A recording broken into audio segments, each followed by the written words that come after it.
Hello, I'm Raymond, and welcome to another Project Feline devlog, documenting the development of my dream game. Over the past 2 weeks, I've spent time adding proper lighting and polish to the game's demo level, and in this episode, we'll be exploring my development pipeline and how I harnessed the raw power of the Unreal Engine to create a high-quality scene, balancing the uncanny realism that Unreal provides against the style of anime and manga. This episode will cover 2 development sprints, with each sprint equating to about a week of work, with 1 week spent on lighting and the second week spent on polish. So without further ado, let's get into it.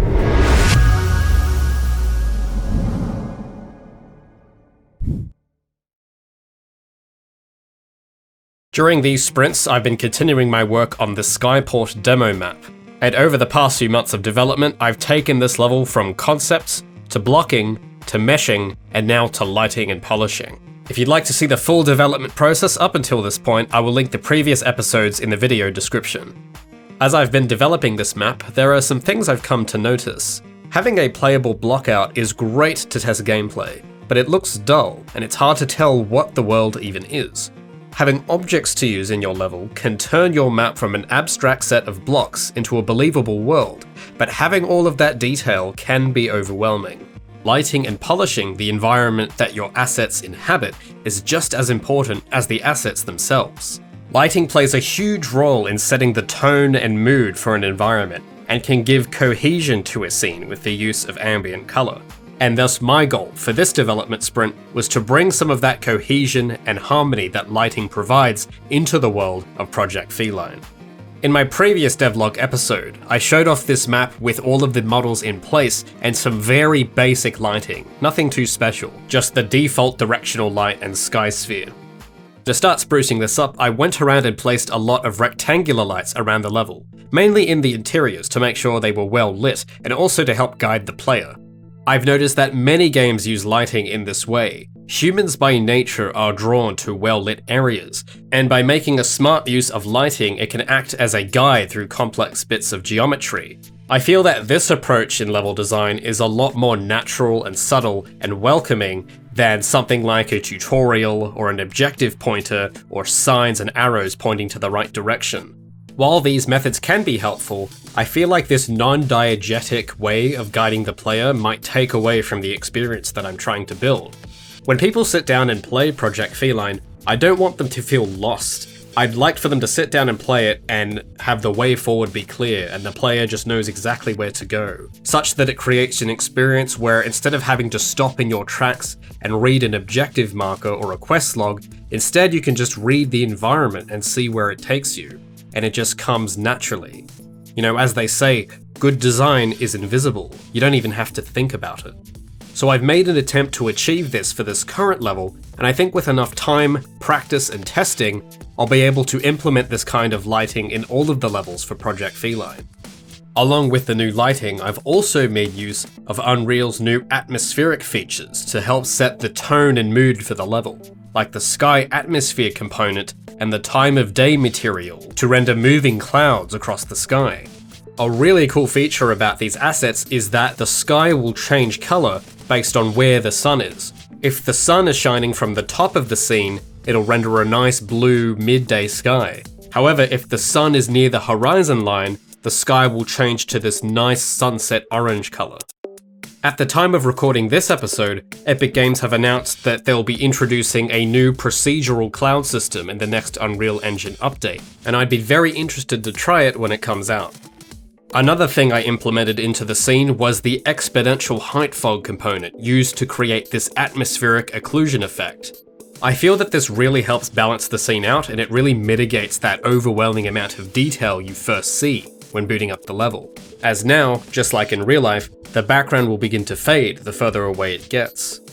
And I also used the fog to cover up the bottoms of these massive crate towers, so instead of abruptly ending, they fade into the distance. And once getting that all set up, I was able to bake all of the lighting into the scene. Baking the lighting has a lot of advantages, including much higher fidelity and detail. The only disadvantage is that it can't update in real time, but seeing as most of these objects are going to be static, it's not that much of a problem. It also saves on performance with it all being static. where it only has to generate the lighting once as opposed to every frame. After setting up the atmospheric effects and baking the lighting, it was then time to polish it up a bit and sand off some of the rough edges. My first order of business in the polish phase was to decorate the map with more clutter. I personally don't like clutter and mess in real life, but in video games, clutter can make a world look more convincing. It tells a story and makes the environment feel like it could be inhabited by real people. So I went around the map and added various different objects and props just scattered throughout the environment, such as various stacks of crates, planks just left around, or other types of equipment. And I think by adding all of this various clutter around the map, it helped the environment feel less sterile and more alive.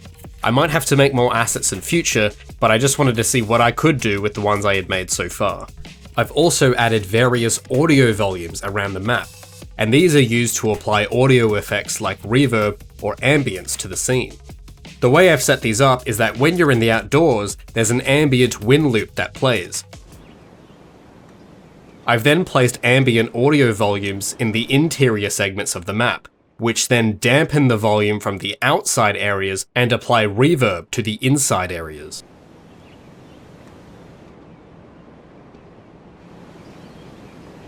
The audio samples I use may not be final. I mainly got these from the sample projects from Unreal, but they serve a purpose at the moment and they prove that the audio effects do indeed work. So I hope that at least having some audio in the scene will help the game feel a bit more polished and that sense of speed is more accentuated. In the future, I'd like to spend more time getting a good sample pack together, but for the moment this will do. During this polish sprint, I still felt that something was a bit off. I found that even with the proper lighting, the scene didn't quite look how I wanted. So I spent a day or so doing some more research on different anime backdrops. For Gabby's character model, I used a technique called cell shading to get that anime look. If you want to know more about the shader and how I built it, I've covered that in a previous episode that I'll link down in the video description. Now, I've been asked many times if I had also planned to use this technique for my environments, and while anime and manga characters are known for their unique, highly exaggerated style, environments are more based on realism. In traditional anime, it is only the dynamic objects, such as characters or props, that use the cell shading technique. Environments in anime are often these beautifully illustrated paintings. And what I wanted to know was how to pull off that look in a 3D game environment. While anime backdrops are based from real-world reference, it's usually quite easy to tell which backdrop is from an anime and which one's from real life. I noticed that these anime ones tend to have this soft lighting, bloomy look to them. I can't quite put my finger on it, but paying attention to this soft lighting, bloomy look was the key to emulating the style. I looked up various different resources and post-processing effects that I could use to try and pull this off. A common technique I see is the Kuwahara filter, which is essentially like an oil paint filter put over the screen to make it look hand-painted. Now, unfortunately, a lot of the filters I found for Unreal Engine are not designed for real-time gameplay scenarios, and any attempts to implement this would result in a significant performance cost. Instead, I opted to achieve this look through textures. I revisited my shipping crate model. At this point, I hadn't really made any textures for it. The model was UV mapped, and I did have a normal map for it, but the base texture itself was completely blank. So what I decided to do was to try and paint on that soft lighting directly onto the texture. I mainly used the gradient tool in Photoshop to achieve this effect, and I also added some subtle highlights along the ridges of the model. And after a few iterations, I imported it back into the engine, and I thought it looked much more like what I wanted it to. I've only done this with the shipping crate model, but I do intend to come back to the other assets later on and give it this same treatment. My main priority isn't necessarily to finish all of the assets right now, but rather to experiment with different styles and pipelines, and to figure out exactly how I'm going to translate this idea in my head into a real, tangible, playable game. So with all things considered, I'm happy that I came back to these textures. It's given me an opportunity to experiment and practice, and it's also helped me to determine what direction to take the art style for future iterations. If you have any thoughts on how I might achieve this soft lighting bloomy look seen in many animes today, let me know down in the comments below. So that about covers all of my progress from the last 2 weeks of development. In that time, I learned how to use various light and atmosphere systems in Unreal to transform my demo map from this to this. Next, I'll be focusing on polishing Gabby's character with various special effects, and I'll be working on a draft for the soundtrack to match this demo level. If you want to continue following the journey of developing Project Feline, be sure to subscribe and enable notifications so you don't miss the next episode. Thank you so much for watching my video, and be sure to like it if you enjoyed it. Lately, I've been streaming a lot of my development on Twitch, where I pop on some music, do some game dev, and talk to you guys in the chat. Oi! What? Read your goddamn chat. Got all these nice people telling you to group your bloody low poly in. Thanks to you guys, I've now reached affiliate status, and to celebrate this momentous occasion, I've introduced the new crate currency to my Twitch chat. By watching my stream, you can earn crates, and you can redeem these crates on various things, such as reminding me to save my work, reminding me to hydrate, or if you save up enough, you can get me to spill some trivia facts about Gabby, the game's protagonist. I'm going to be doing some more streams throughout the next several weeks, and I hope to see you guys there. So be sure to follow me on Twitch to get notified whenever I go live.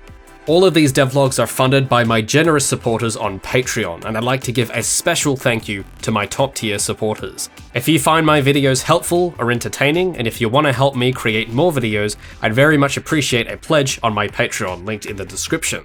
Thank you all for continuing to follow my development journey, and I'll see you in the next one.